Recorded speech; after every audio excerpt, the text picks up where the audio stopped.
I'm Kelda Yoon. A somber anniversary today, marking 1 year since the Hamas attack in Israel, when militants poured in, killing 1,200 people and taking hundreds hostage. The attack triggering a massive response from Israel, unleashing a war in Gaza that has claimed tens of thousands of lives. The pain of October 7th and the horrors of the past year resonating with the many who gathered in the GTA today to mourn and to demonstrate. Dale Manukduk has more. It was 1 year ago today that the Jewish people suffered our deadliest day since the Holocaust. Thousands from the Jewish community gathered near Bathurst and Shepherd, joined by various dignitaries like the Premier, some city councillors, Toronto's police chief, and others. Of more than 2,000 rockets. They watched footage of how the last 365 days have unfolded, beginning on October 7, 2023, when more than 1,200 Israelis were killed by Hamas. Haral Lapidot's niece Tiforet was one of them. She was 22 years old. She called her mother at 9 o'clock in the morning, telling her that she loves her, and they're shooting youngsters all around. This was another phone call from that day. Hello. 22-year-old Romy Gonen was one of the roughly 250 people taken hostage. This was the last time her family heard from her. She's still missing, her family hopeful and scared. We know that as of November, she had not received any medical attention and that her hand had been changing color. We also know today that Romy is alive, and every single second in these tunnels is a second too much. The memorial was for those who died, but also people like Romy Gonen and more than 100 hostages, including family members of Canadians who are believed to be in Gaza, held by Hamas. Fears, the youngest in captivity, was 9 months when he got kidnapped, and Ariel is 4-year-old brother, and they shouldn't be the face of the war. This war has nothing to do with these children, and we want our hostages back. We want them to bring them home now. Following October 7th, Israel responded with its own attack, killing more than 41,000 Palestinians in Gaza, according to local health officials there, most of them women and children. Free Palestine! Since then, Palestinians have been calling for a ceasefire and imploring the Canadian government for an arms embargo on Israel. Palestinians across the GTA marked the anniversary as well. In Mississauga, a car rally was held in the morning. Then in the afternoon, supporters from 20 locations in the GTA gathered at Queen's Park. When we see this occurring almost every single day, on an average of 50 to 60 individuals dead for the past 365 days, of course, on the anniversary, we are going to stand out here to stand up for what is right, to stand up for what is just. The Canadian government has condemned attacks on Israel, but has recently been vocal about de-escalation, specifically since the war spilled into Lebanon. Far too many innocent civilians, including women and children, have been killed in this conflict, and we continue to work tirelessly to bring back peace and security in the Middle East, particularly through a two-state solution where Israelis and Palestinians can live side by side in peace and security. Dale Manukduk, CBC News, Toronto. To developing news we're following tonight. One man is dead after a shooting in the city's northwest. Police providing this update from the scene at Black Creek Drive and Trethewey Drive a short time ago. At approximately 8:11 p.m., officers responded to a shooting on Clearview Heights. On scene, they located a male suffering from apparent gunshot wounds. The male was rushed to hospital with serious life-threatening injuries.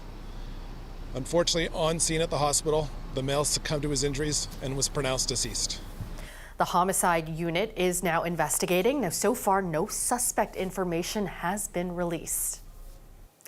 Also in North York, a man and woman were rushed to hospital after a violent car chase this morning that ended with their car flipped on its roof. Police now on the hunt for a pickup truck that they say is responsible. Here is a look at the overturned car at Yonge Street and Empress Avenue. Police say it all started at around 10:30, 3 kilometers away on Cummard Avenue, just east of Yonge Street, when a black pickup truck rear-ended the car. Now, shortly after, police say the truck followed the car and someone inside the truck shot at it. At that time that the Kia was involved in a collision, it flipped over and was followed by the black pickup truck. An occupant in that black pickup truck got out and shot at the Kia motor vehicle. The man and woman in the Kia suffered serious but non-life-threatening injuries in the rollover, and police say they were not hit by the gunfire. Officers are looking for the pickup truck that fled south on Yonge Street and is believed to have a broken front window and extensive front-end damage. We're learning more tonight about the Toronto victim and their link to the suspect in a triple murder investigation. The alleged killer, Sabrina Kaldhar, was arrested on Friday and charged with murder in the separate deaths of 3 people in Toronto, Niagara Falls, and Hamilton. Ali Chiasson has the latest. 30-year-old Sabrina Kaldhar's alleged killing spree spanned Toronto, Niagara, and Hamilton. It started here, in a home at Keele and Dundas in the Junction neighborhood. This is where the first victim, a woman in her 60s named Trinh Thi Vu, was found dead in her home on October 1st. According to court documents, Kaldhar, her alleged killer, lived here too. Kaldhar was arrested 2 days later in Burlington. By then, she was accused to have killed Vu, 47-year-old Lance Cunningham in Niagara while out walking his dog, and 77-year-old Mario Bilic in Hamilton. He can be seen walking in this home security footage on Thursday afternoon. It's believed this is Kaldhar, walking up to Bilic before and leaving after he was stabbed to death. She was arrested 5 hours later at a Burlington hotel. I think by definition, she is a serial killer. 3 murders in 3 days. Sabrina Kaldhar has been charged with first degree for Bilic's death. She's charged with second degree murder for Cunningham's death, and the same for Trinh Thi Vu, her housemate, at that Keele Street home where it's alleged to have all began. Ali Chiasson, CBC News, Toronto.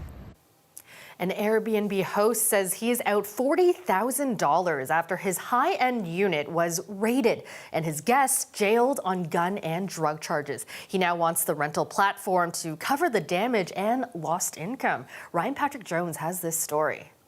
The high-end apartment in Toronto's Forest Hill neighborhood rents for around $12,000 a month. Last fall, a guest named Sarah Staniszewski had been staying there for 3 months without incident.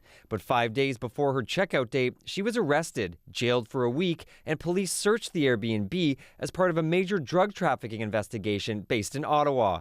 The woman is accused of participating in a criminal organization, trafficking cocaine, and possessing a loaded firearm. I mean, it was jarring. I felt somewhat violated in the sense that, like, I didn't know any of this was coming. Despite the shock, the Airbnb host, Daniel, says the woman's arrest had ripple effects that cost him thousands. CBC Toronto is only using his first name because he fears reprisal. The closet was full of her clothing, the fridge was full of her food, our small garage had her Mercedes-Benz in it. So he turned to Airbnb.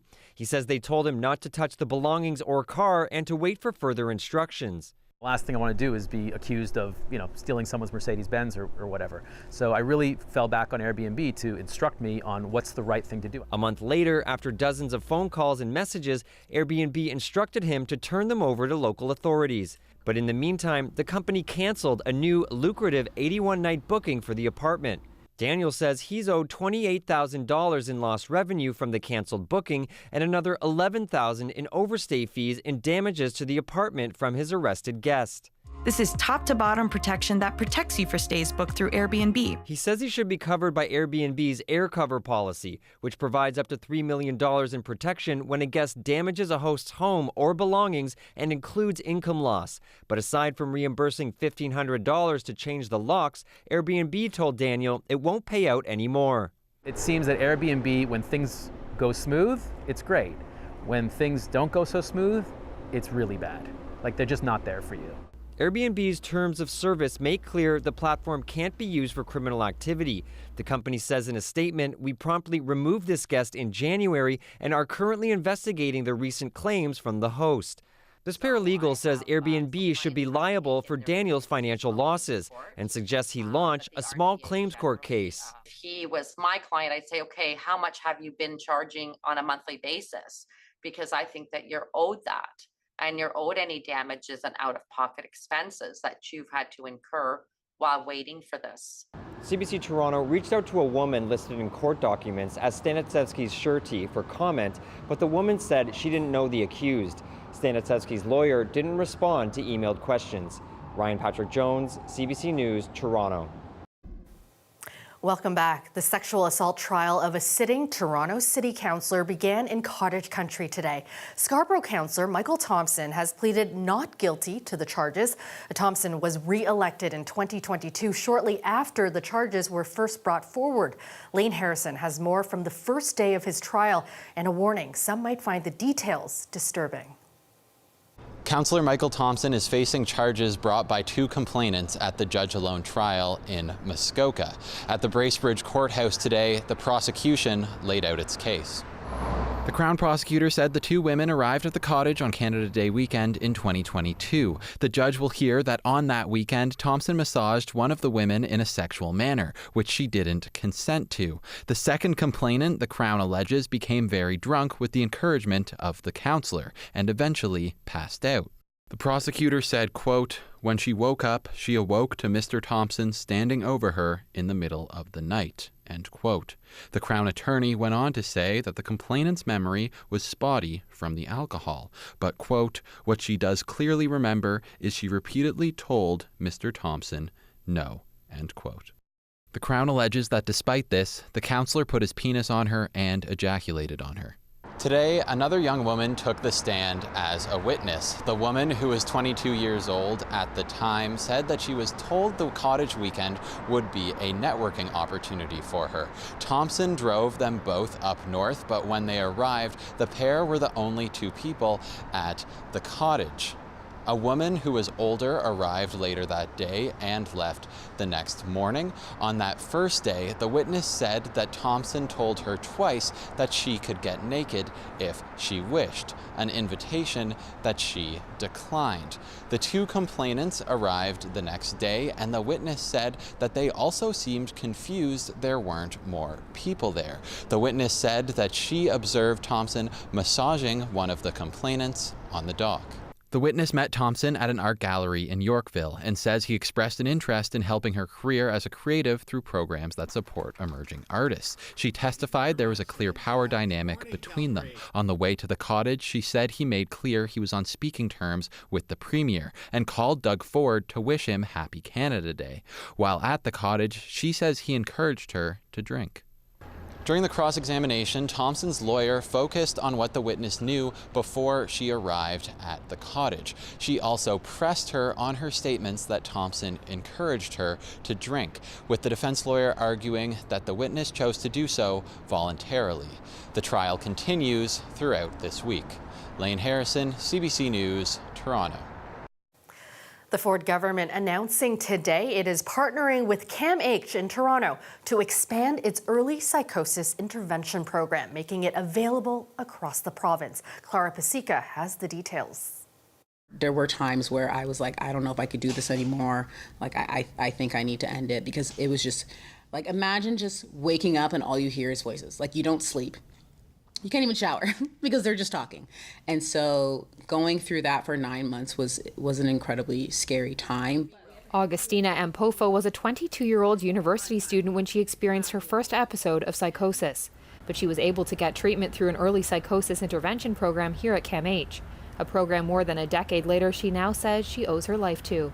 I would say I'm doing very well. I work full time. I also work casually here at CAMH. I actually started my own nonprofit. Today, provincial politicians were on hand at CAMH hoping to help make recovery stories like hers a reality province-wide. Today, our government is announcing a $19 million investment to expand the provincial early psychosis intervention program. ensuring those experiencing some of their first mental health challenges can connect to the care they need earlier on their journey to wellness. What that means is that the model of care that you get in Thunder Bay is the same model of care you get in Niagara, is the same model of care you get in Toronto. The idea is that this structure and standardization help ensure that everybody gets access to high quality care for psychosis no matter where they live in the province. She says the money means more than 50 locations across the province can now deliver the same successful program to patients who need it. Doctors that we've spoken to here at CAMH say that they hope that anyone hearing this announcement who's experienced a psychosis episode or anyone with a family member who has reaches out to CAMH or any early psychosis intervention program across the province so that people can get help that much sooner and successfully. Clara Pasica, CBC News, Toronto. Hurricane Milton strengthened into a Category 5 storm today in the Gulf of Mexico. It's the second major storm in less than 2 weeks on a path toward Florida. Colette will join us to track its path in just a moment. First, though, with an urgent warning from officials to get out now. Cameron McIntosh has more on the race to escape the storm. Traffic bumper to bumper, thousands of Floridians getting out of the way of yet another big hurricane. In Seminole, near Tampa, Tom Murphy and his family among those working to the last minute to protect what they can. You just got to do what you can early and just get out there, and it is what it is, right? This is what's heading their way. Milton, a Category 5 hurricane, churning over the Gulf of Mexico. This is it from space. Winds reaching 280 kilometers an hour. As officials warn, millions may need to leave their homes. We can hope and pray that it does weaken, but as of right now, this is a ferocious hurricane. It follows Helene, a Category 4 hurricane that tore through Florida and 5 other states less than 2 weeks ago, killing at least 232 and causing tens of billions of dollars in damage. Milton is headed for the heavily populated Gulf Coast, which includes Tampa. I've never seen the damage that we saw with Helene.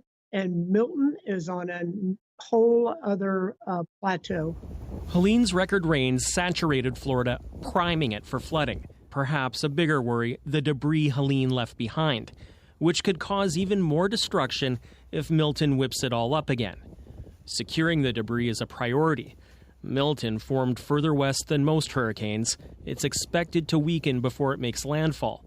But it's poised to hit Florida at a perpendicular angle, which could still cause a more violent than usual storm surge. It's been 2 decades since this many named storms hit Florida this early in the season. Good luck. Back in Seminole, Tammy Bowling is hoping she can stay home, but is ready to go.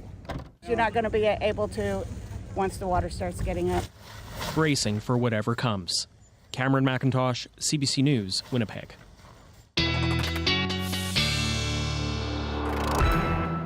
All right, Colette, you're tracking our forecast, and you're also keeping an eye south of the border as those in Tampa brace for a Category 5 storm. Yeah, here we are with another major hurricane, this one Milton, less than 2 weeks from when Helene made its way towards the west coast or up kind of towards the Grand Bend there of Florida. So this one has rapidly intensified as well with these warm waters of the Gulf. It is expected to just kind of tag by the Yucatan Peninsula, but they're still going to be getting and are getting hurricane force winds. It is a major hurricane, the highest level or category at a 5. And as we look at its expected trajectory, remember, within the cone of confidence here, it could shift a little bit east, could shift a little bit more towards the northwest. If it goes right where it's expected here as a direct hit at Tampa, that is an extreme problem for that area. It is a very vulnerable, low-lying bay there with over 3 million people in that region. If it goes a little bit north, that would be very bad as well because they'll still get the significant storm surge. Really, at this point, a little bit further south would be helpful. You'll notice it becomes a Category 3. That's still a major hurricane at that point, and it is going to broaden in size rise, it becomes bigger. So it's not necessarily like it's going to be that much better that it will be a Category 3. This is expected to be catastrophic. Now, what I'm showing you here are some of the upper winds. That's part of the reason we'll see a bit of a change in that profile and it becoming a Category 3. There'll be a little bit of wind shear through that region. Also, I mean, these Gulf waters are extremely warm, a couple of degrees below normal, but it is slightly cooler. It drops a little bit as it gets close to the west coast of Florida here. They're already being inundated with rain ahead of that system, and then it's going to be moving in. Keeping with the upper level winds, let's travel a little further north and get closer to our neck of the woods and our forecast. Just showing you big ridge in the west, but see, we've got those stronger winds, that west to northwesterly flow. That's at the surface, even though these are what's driving it aloft. Also driving some energy coming through. So your highs from today, much closer to seasonal, but we're actually going to have the temperatures cooling off for a couple of days before it warms back up near the end of the week. With that, we also get these pulses coming through. So both Tuesday and Wednesday, and even tonight, a slight chance for some passing showers, then our cool down and some cool nights too until we get closer to the Thanksgiving weekend. All right, thanks so much, Colette. You're welcome. And that's our show for you tonight. Thank you so much for watching.